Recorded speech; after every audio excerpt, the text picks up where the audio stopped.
I'm Sam Greening. I'm the pastor here at Pilgrim Church, and I want to welcome you to this event. I was just thinking about what a wonderful thing it is for us to come together for learning like this, and I think we should make a series out of it, either here or in different places. But I want to welcome you to our church, and I want to thank Roz first and foremost for arranging this, and then all the people who helped with refreshments. And I'd like to hand it over to Roz now to introduce our speaker.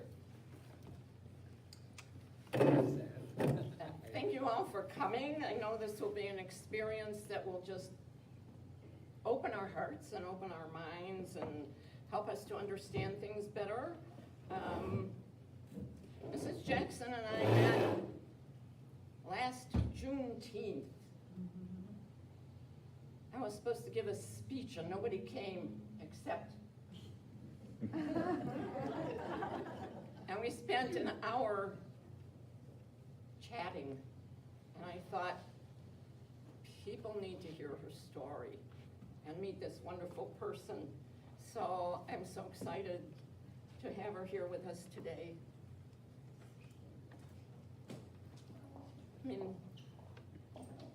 So Kimberlee Medicine Horn Jackson is a Hank Tawan nation. The English translation is Yankton Sioux. You've probably heard that. She has an MFA, an MA, and is a doctoral student. I believe they're called ABD, all but dissertation, which is soon to come.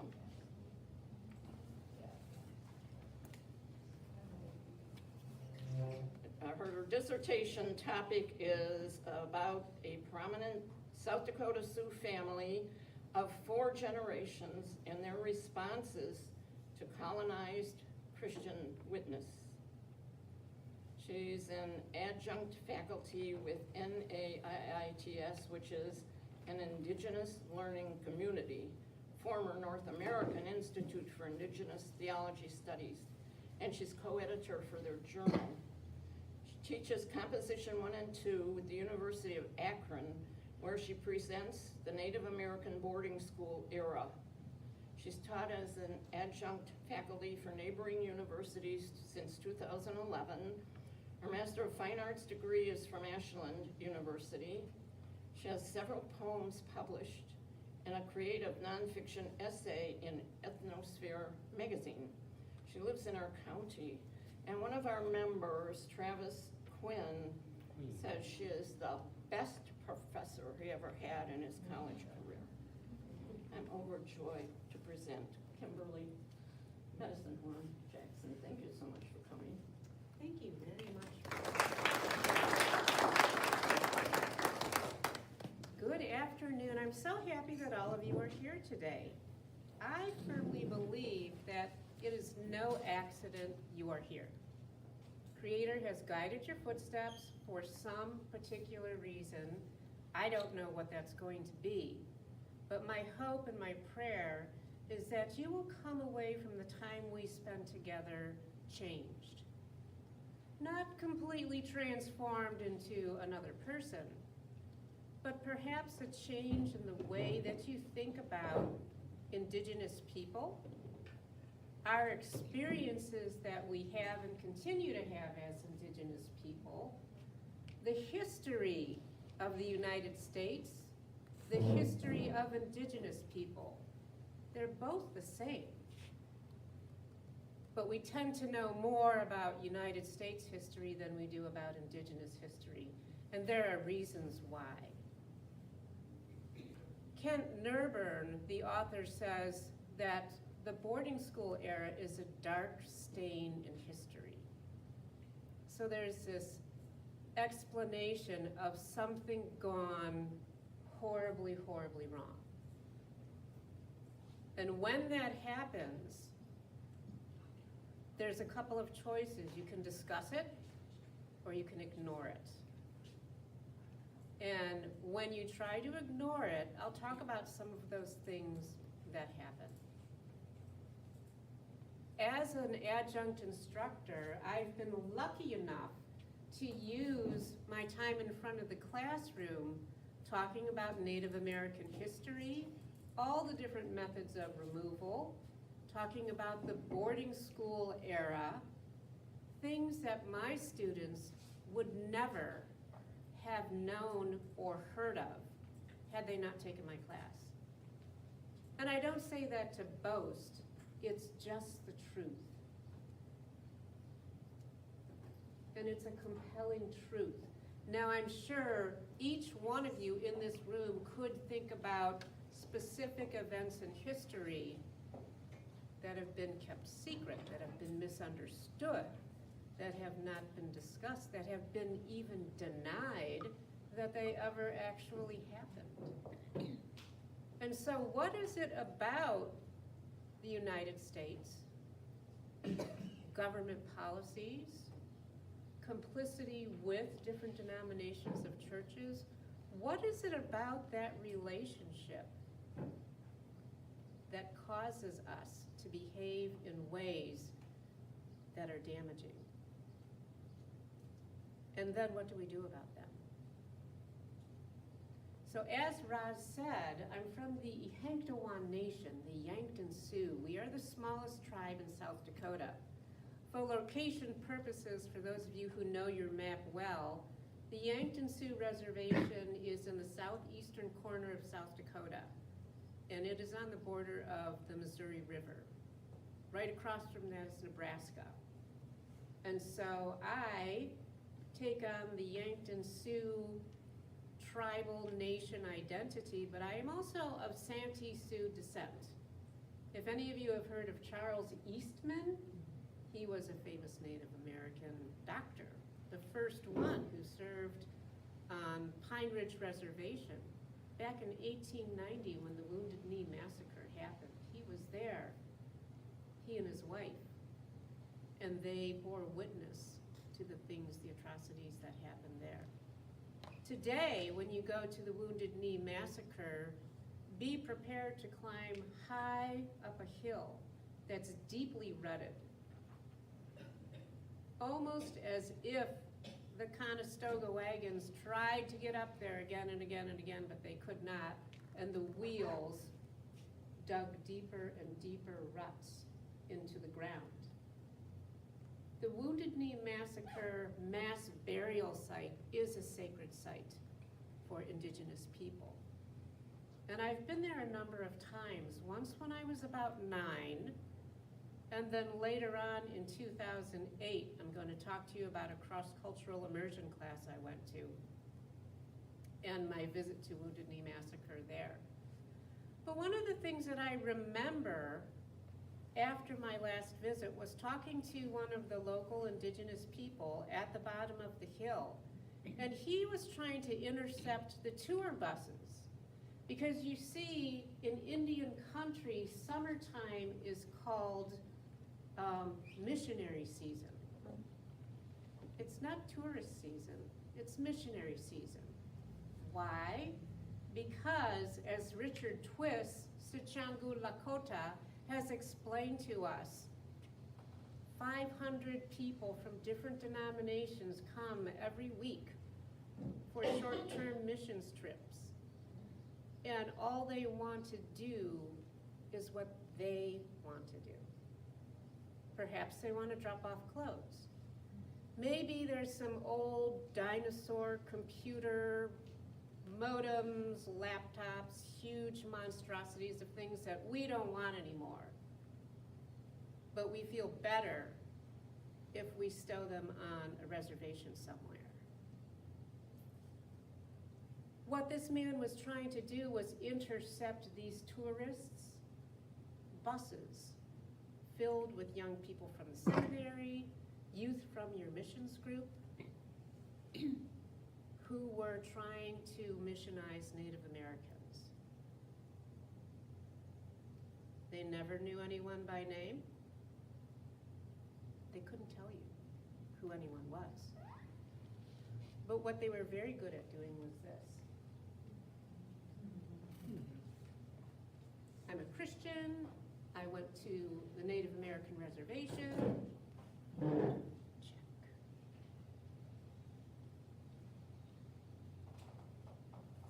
So he was trying to intercept these buses because when people would go up to the Wounded Knee mass grave, do you know what they would do? They would take their big gulps with them. Their slushy styrofoam cups, their candy wrappers, their potato chip bags, and munch, and snack while they were in the cemetery, giving no thought to where they were walking, never even seeing the prayer flags that were tied around the wired fence that surrounds the cemetery, because it's a sacred place. And when they were finished, on the ground, candy wrappers, gum wrappers, empty containers for drinks, because it's hot out there. There's a problem with that. And one of the things that I get to do as a Native American Christian is come and share these stories with you so that we can do better, so that we can do less harm,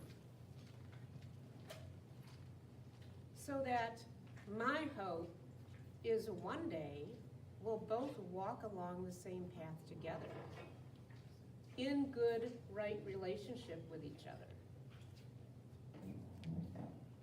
Not an easy task to do. There are many times where I'm uncomfortable speaking in front of church groups because they want to hear about all the wonderful things that they've done, and there have been wonderful things. But I clearly remember a young woman I met at Asbury Seminary down in Kentucky. I was there for a preview weekend because I thought, maybe I should go to seminary.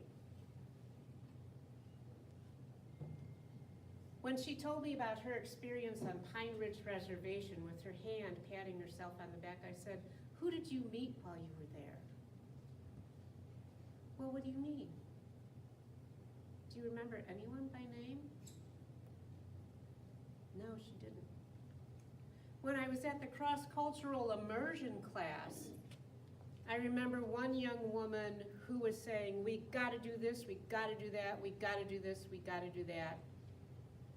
And in the meantime, in her rush and her desperate intent to do good, she never made relationship with anyone of the people that she should have been showing the love of God to.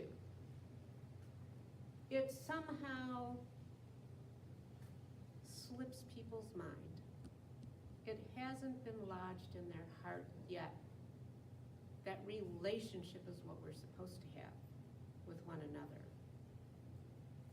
Not a casual passing of something that lasts for 7 days. And I see it all the time. Oh, well, we donated 5 tons of clothing.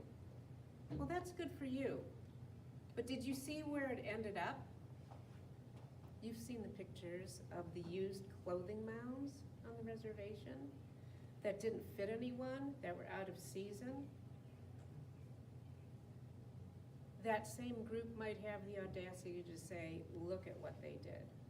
Look at what they, meaning us, did with what we gave them. Very compelling things to think about. In 2003, I journeyed to my homeland, the Yankton Indian Reservation in southeastern South Dakota, after a 37-year absence. My mom and I reunited at the Sioux Falls Airport in front of two, count them, two video cameras from the local television stations. I had an auntie who called the news channels and said, you better get there because something big is going to happen.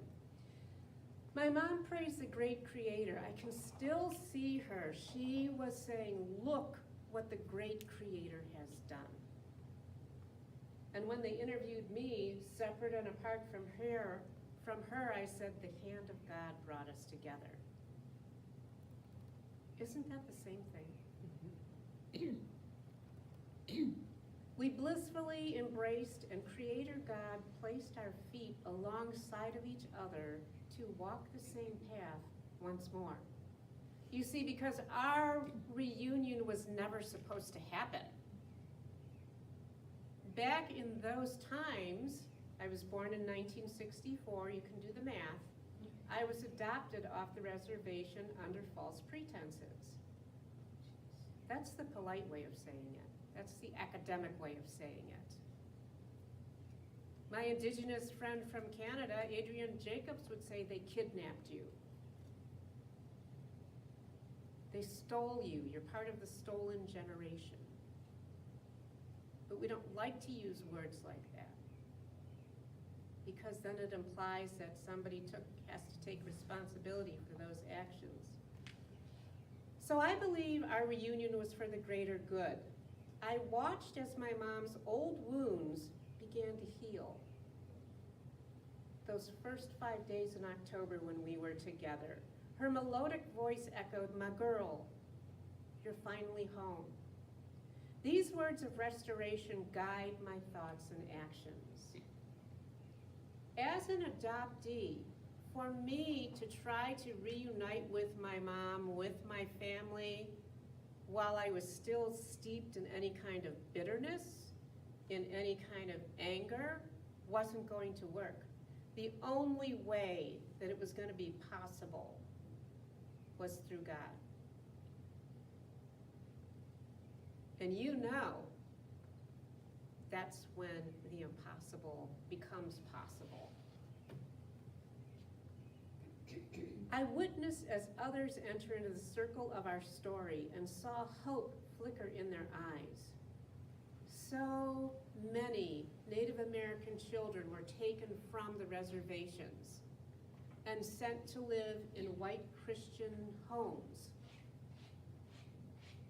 And back then, the adoption records were sealed, with no hope of ever, as an indigenous person, finding your way back home again. That was the intent and purpose. We're gonna lift you up out of here because we still haven't figured out how to take care of that Indian problem we have. We couldn't kill them all in the wars. We couldn't assimilate all of them by removing their children in the reservation boarding school era. What are we gonna do next? Oh, we'll adopt the children off the reservation. And there are websites you can go on to. The University of Portland in Oregon that have studied the adoption project, specifically created for the purposes of removing children from their homes so that they may never find their way back again. Now, I don't know about you, but my Bible says we're created in His likeness and His image. So I'm noticing all of these things as they're unfolding. The healing balm of hope is transformative in other urban Native Americans who often feel disconnected from their culture to varying degrees due to forced adoption. I was too. Some were younger, some were older. In fact, I have an older brother, Parrish, you would remember him, Dan. Full-blood Oglala Sioux from Pine Ridge Reservation.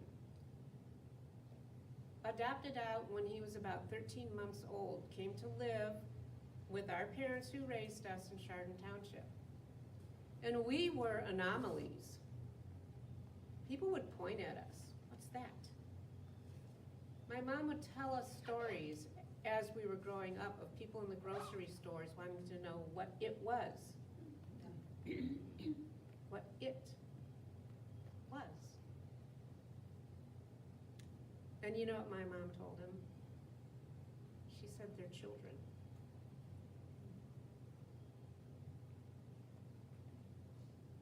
Today, I recognize the unique process involved in reconnecting to culture and family and the trauma introduced to Native American children as a survivor of such a life-changing event.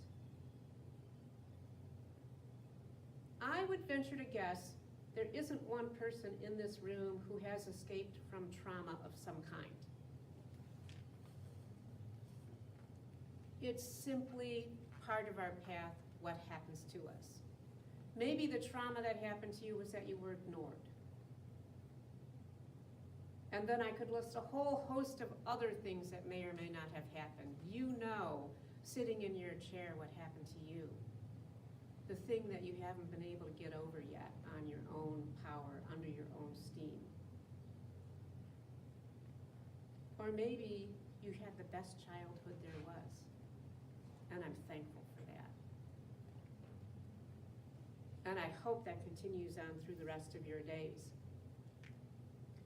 In my study of the government's intentional removal of the indigenous people in this land, the Adoption Project and adoption under false pretenses is just another attempt to dilute or disappear, now we use the word erase, what Native people remain. Because thousands and thousands of us were killed by disease, because we didn't have immunity, by war, acts of rage, murderous rage, by erasing our identities in the boarding school era, of which my mother is a survivor. She's going to be 80, and I hope to see her at the end of the month. She was put into the boarding school, St. Paul the Apostle in Marty, South Dakota, when she was about 4 or 5 years old. You see, her mother died when she was young. In the traditional Native American way, the grandmother was next in line to take over the duties of mother. And then grandmother died, which left her with her father. And he said, maybe you should go to this school. You can live there, people will take care of you, nuns and priests from the Catholic faith. The way I found out she was alive is she is one of 6 plaintiffs in a class action lawsuit from the Yankton Sioux tribe. This was done in 2003. What they wanted to do was to file this complaint against the nuns and priests for the abuses that they suffered, the children suffered while they were in the school. And if you read the document, it's very difficult. You know, legal documents, they tell it like it is sometimes. They hope to be awarded money enough to build a healing center, not just for the 6 plaintiffs, but for all the indigenous elders who had come up through the boarding school systems, who were abused because they spoke their native language. If I came into the room and said, none of you can speak unless you can talk to me in Dakota, there wouldn't be a whole lot of nothing going on. And if I said to you, you can't wear this, it doesn't matter if your grandmother made it for you over winters, or your mother made it for you. You're not that person anymore. And if I said to you in a church, you can't praise and worship with this, it's demonic, it's of the devil, it makes people feel uncomfortable.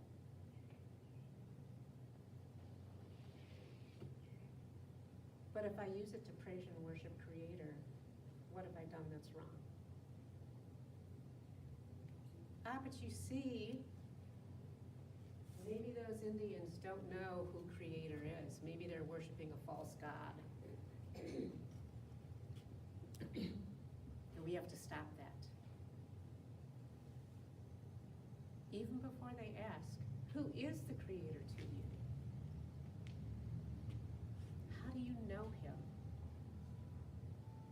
Some of you might say, how do you know her? But there's that process then of, I'm willing to listen to your experience. That is often bypassed because assumptions, prejudices, false information, whatever you want to call it, gets in the way. And we stay with our backs turned toward each other. That's not the Creator's plan for us. This removal follows the Relocation Act of the 1950s. Some of you may know in the 1950s there were groups of Native American people that were paid to leave their reservations all over the United States. And they were placed into major cities across the United States. Los Angeles is one of them, Cleveland, Ohio. There's a large Native American population in Chicago. These families were paid to leave their reservation, to come to the city, to be urbanized people. They were given enough money to learn a trade. Why not a college education? There's a difference when you try to help someone, but you limit them instead. That's not helping. The other removals, the Native American boarding school era, the Dawes Allotment Act, where Native people were funneled onto reservations. Not the best land there was. And in my research, I found out that the Dust Bowl, according to NASA, was man-made catastrophe because they mismanaged the way they used the soil, and yet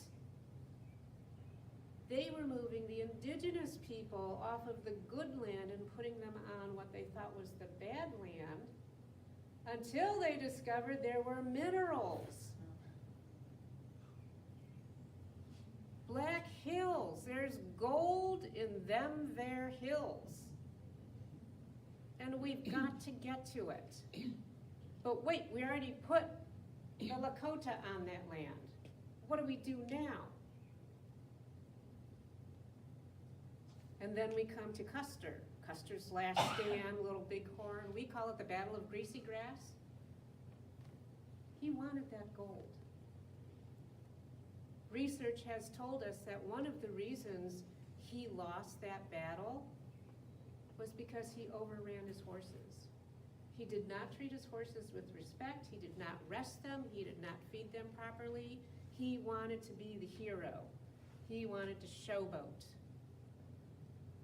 And it ended up costing him his life. That's what pride will do to you sometimes. All sorts of uncomfortable things. We have the Trail of Tears of the Cherokee, the longest walk of the Navajo. There was more than one Trail of Tears. There was more than one group that went, that were forcibly marched from one location to another. And if you look at the Geneva Convention of Genocidal Practices, forced removal comes under one of those 10 categories. So does stealing the children. So does trying to eliminate the language. After the Wounded Knee Massacre in 1890, it became illegal in the United States of America for a Native person to practice their religion. This in the country where all men are created equal. And yet, I think it's the Declaration of Independence, we're referred to as the merciless Indian savages. We don't even fall under the human category. But that's very useful, because if we're not, then anybody can do anything they want to us, and they do. These types of behaviors still happen today. One example is the murdered and missing indigenous women and men. If you have an indigenous woman who is murdered at the same time a white woman is murdered, guess where the greater effort is going to be put forth to discover what exactly happened. And there's all kinds of reasons for that. But the point is, we're still doing the same things. We're just using different methods of removal. We haven't yet learned where the train started going off the tracks. And if we have learned, we haven't done a thing about it. These are all the things that go through my mind when I spend time with my mom. The first time I went onto the reservation, I had culture shock. It's only 2 hours away from Sioux Falls, South Dakota, the Yankton Sioux Reservation. Government housing on slabs of concrete, torn screens, cockroaches in the home, flies all over the place, stray dogs running around up and down the streets. Vehicles up on cement blocks because there's no tires on them. Trash all over the place. Little kids in diapers. In the summertime, you know, you're a little kid, you just run around outside, you got your diaper on. Nobody's watching them. Nobody's out there with them. And I'm thinking, what? What am I seeing here? And it was easy. They're doing it the wrong way. I never would have done that. I never would have let my little kid run out in the road with just a diaper on, unsupervised. So I had to start confronting the ways in which I was raised in a colonized society, looking through the lens of a colonized person. And those lenses that I wore on my face were created in the school system, in the church that I grew up in, and in many of the churches that I've seen to this day. And I'm not here to say all churches are bad. I'm just here to say there's a few things that we need to look at so that we can become better. Prior to these intentional government actions was the list of broken treaties throughout the land. Now, a treaty is a promise. A lot of times if I'm talking to a church, I'll use the word covenant. Covenant, treaty, both are supposed to be done in good faith as a promise. And we see that there is a mile-long list of broken treaties. And it goes back further, Manifest Destiny. President Andrew Jackson is not a friend of the indigenous people, nor is U.S. Grant with his Indian peace policy. It seems like they were trying to help.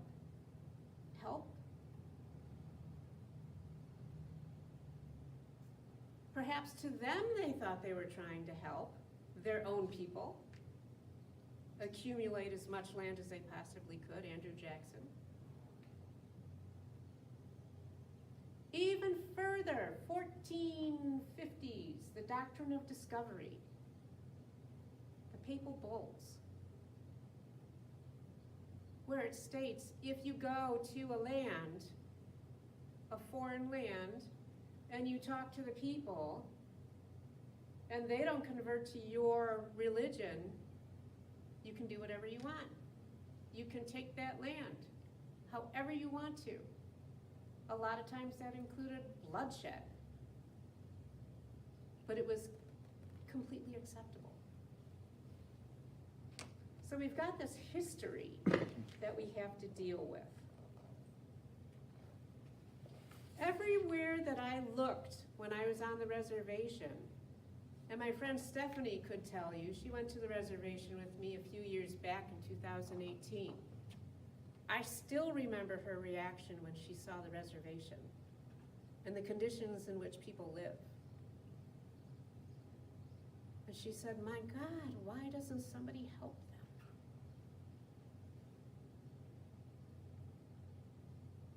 Good question.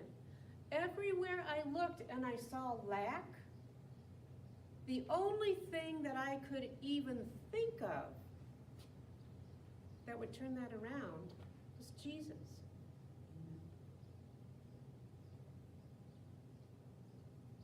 The one who does the impossible. Because we try, and boy do we try. And those works, we have to check them out to see who they're for. So my problem then, as an Indigenous woman who was raised out of her traditional teachings, raised away from her family over 1,000 miles, was who am I to become now that I know all of this? Because it changed me.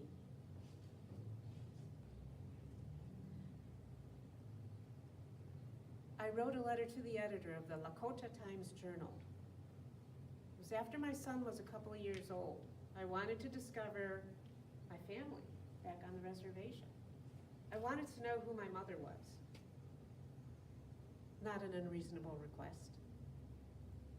I had this non-identifying information that they give adoptees. Your mother had a 10th grade education and she was said to have had a bright outlook in life. Your father was in the military. He received a 10th grade education. Not much more is known about him.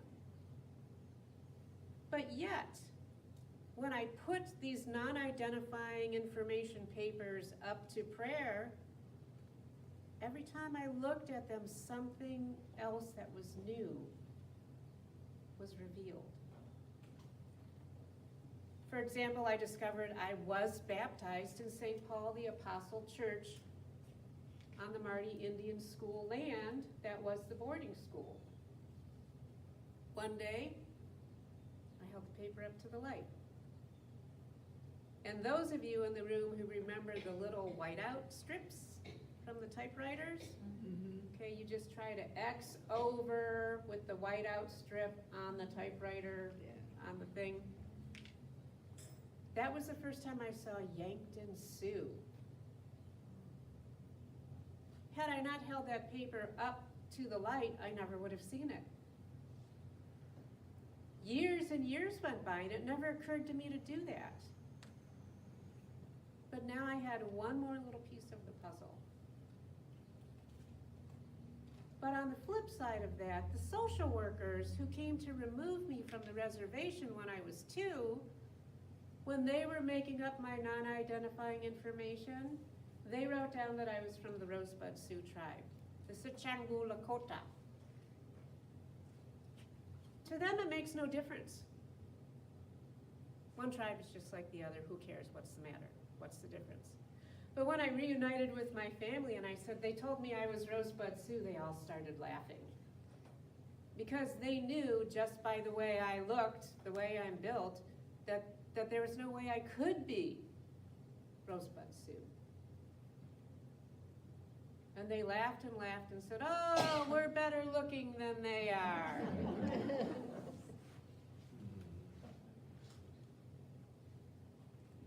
It's not as if Indigenous people don't know what has happened. But yet there are still so many that want to believe that they'll never find out.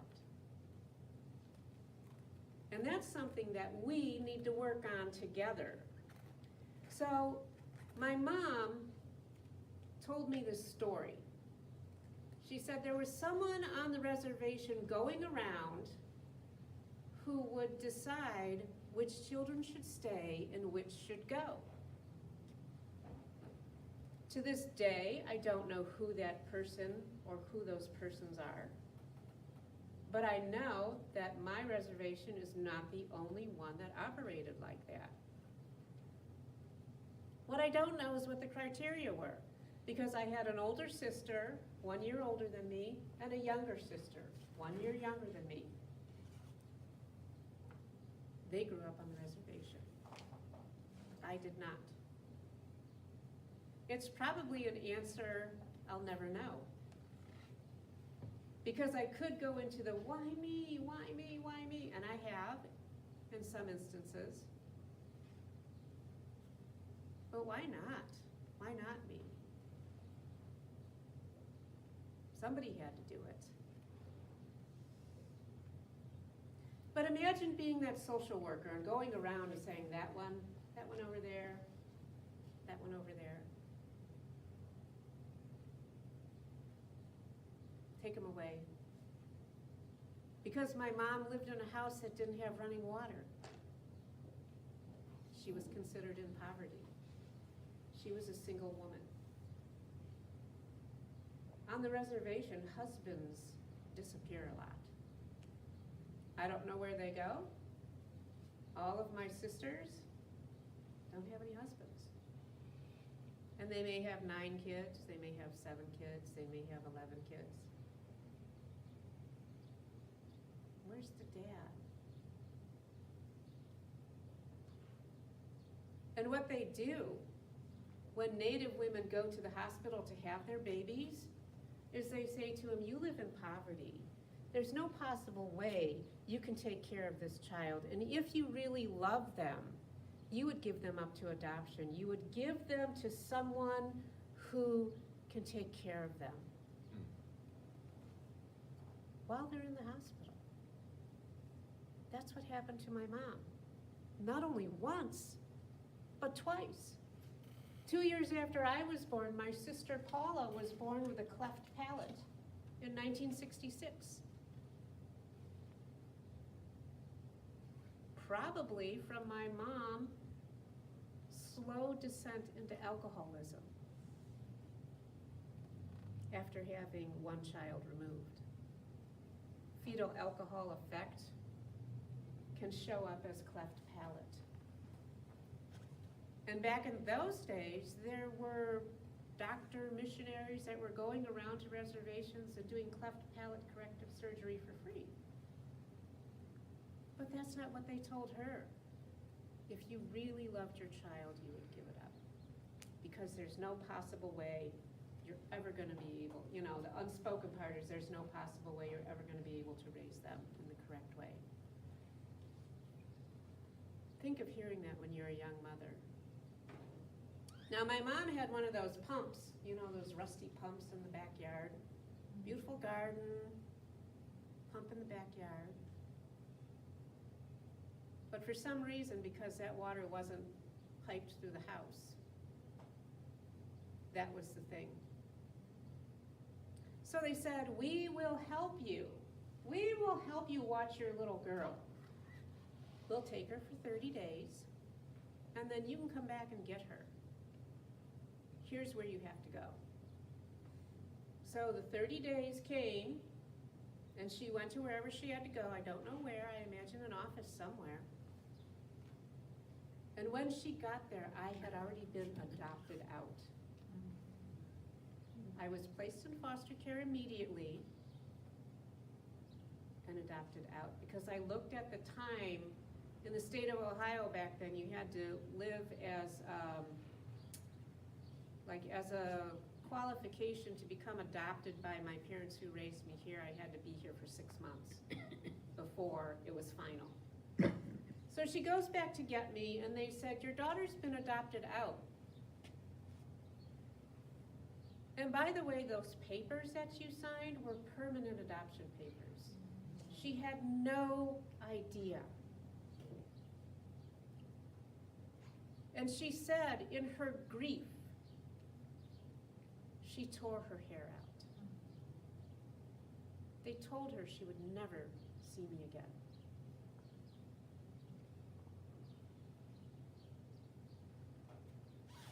Terrible words for any parent to hear. There's no justification for it. There's no, oh, they meant well. My parents who raised me had no idea this sort of thing was going on to remove Native American children from their families. If they would have had an idea, my belief is that they never would have participated in it. Because I know who they are as people. They simply just didn't know.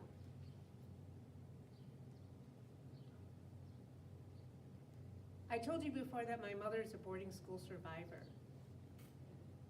so the people that treated her in abusive ways did so in the name of God. So imagine me, the long-lost daughter, coming back into her arms after a 37-year absence with my Bible in my hand. And I remember her saying to me, that Bible, it's nothing but letters and numbers on a page to me. And I was raised in Christianity, and I felt like somebody was stabbing me in the heart when she said that. And yet I had to find out why. Why does she feel that way? How could she say such a thing? What happened?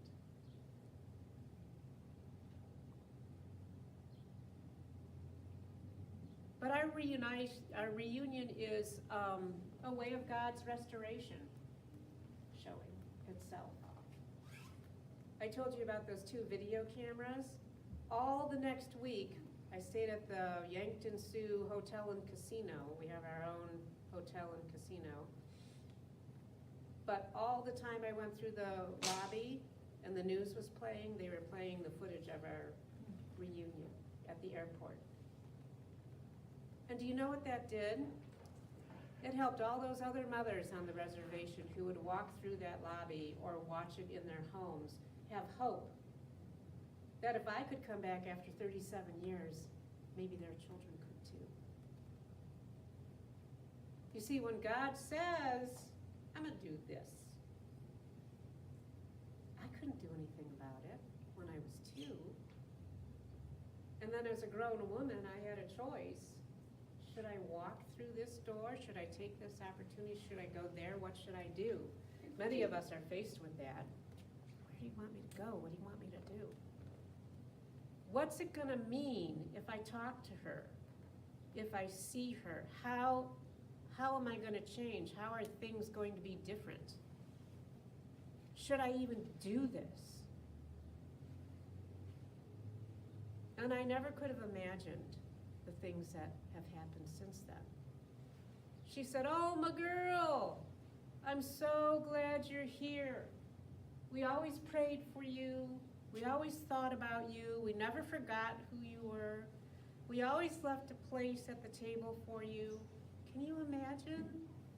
I never imagined I would hear anything like that. That's how strong a mother's love can be. Even if you don't express it, even if you can't express it, it's still there. I find that completely beautiful.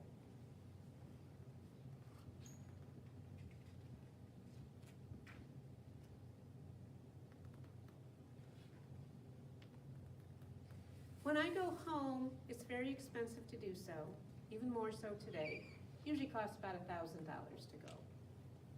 There's been a lot of times where some churches have supported me. The United Methodist Church has supported my going home several times. They supported me when I went to Standing Rock, when the pipelines protests were going on. And I came back and told them about it. Boy, that was such a time in history as each nation from the United States would send their representatives to Standing Rock. And then from South America, and then from Central America, all the indigenous nations that could be there were there. Now, as an Nahengtawan Nation person, I am in the Oceti-Sakowin, also known as the Seven Council Fires. The Lakota are like the umbrella of the Oceti-Sakowin, Seven Council Fires. The Nakota, the Dakota, all fall under them, but we're all a part of the Great Sioux Nation. It was the first time at Standing Rock since 1876, the Battle of Greasy Grass, that the Oceti-Sakowin had come back together again. That's how huge the whole pipeline situation was. And yet, most people didn't know a thing about it. Because the national broadcasting systems wouldn't cover it. A lot of the ways I found out about it was on social media. And what the Native nations were trying to do was to stop the pipeline from coming through the Standing Rock Sioux Reservation near the confluence of the rivers Cannonball River and the Missouri, because they knew that pipelines burst. And when they burst, they contaminate the water. And their main claim was, you can't drink oil. We can't, it'll kill us. We need water. Every person in this room needs water. So it wasn't just for the Native nations, it was for all the people. You know, and they took the planned route of that pipeline and rerouted it because it was going to go through one of the larger cities in North Dakota. And we can't have that happening. No, we're gonna reroute it over by the reservation. There, that's gonna be better. And if you look at some of those rough videos, grandmas praying, peaceful protests, no weapons, met with militarized police, rubber bullets, flashbangs, water cannons, and sub-zero temperatures. We still don't know how to get along with each other. And it's not just one side. When you look at all the methods of Indian removal, how can we expect any of our Native people to trust what a non-Native person says? How can we assume that they would even care about us when they won't listen to our story, when they won't teach it in history, when they won't acknowledge who we are? How can we do that? We can't.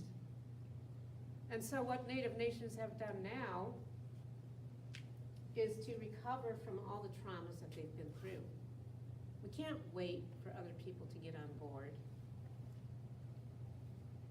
That's each individual person's walk to do, to decide.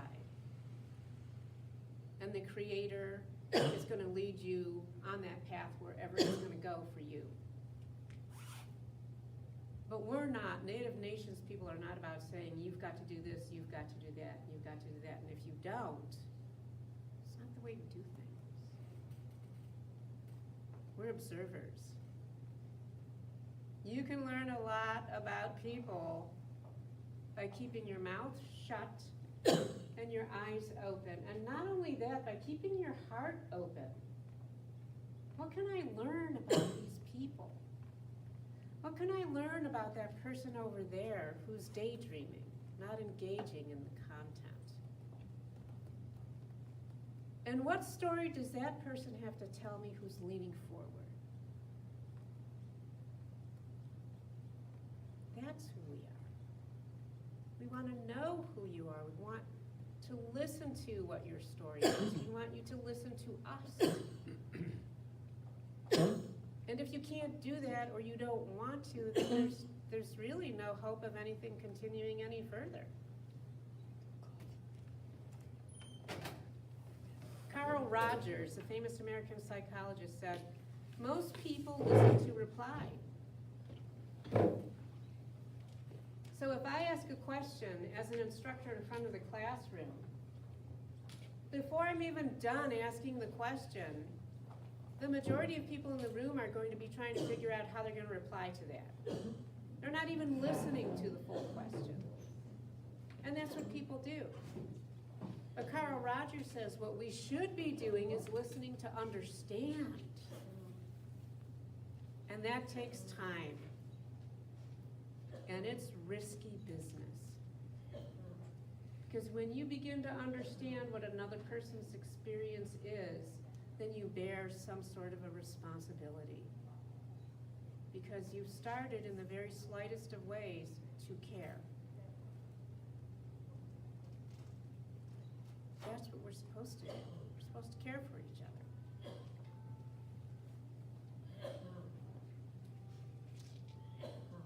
I could go on, I don't want to keep you here all afternoon, it's been an hour. So what I would like to do, I didn't get to go through everything that I had planned, but I've done it in a roundabout way. What I would like to do is invite your comments. Do you have questions? I am not the sole authority of all things Indigenous, and I never will be. And I'm okay with that. I'm okay with not knowing. But I invite your comments, your questions, your thoughts. What do you do when you hear of experiences like this? Where do you put it? How do you connect with it? Does it make a difference? Does it remind you of something that's happened to you? That's what I'm interested in doing.